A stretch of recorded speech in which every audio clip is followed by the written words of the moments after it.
your partner decides to end the relationship, don't force that person. You have to end the relationship too. Maybe you are not expecting that relationship is going to end, but that person decides to end the relationship.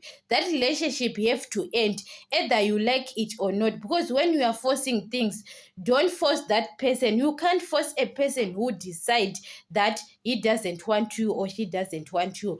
Because when you are continuing to being in relationship with that person, sometimes you will regret one day, because there is a lot of things, a lot of drama. That person is continuing cheating on you every time. Why he is cheating? Because at the first time decide to leave that relationship, to end the relationship, and you say no, we have to continue. You say at your own. That's why that person is continuing cheating on you. Because guys, other people, you can't force a person who decide their own things. So sometimes guys, don't force things in relationship.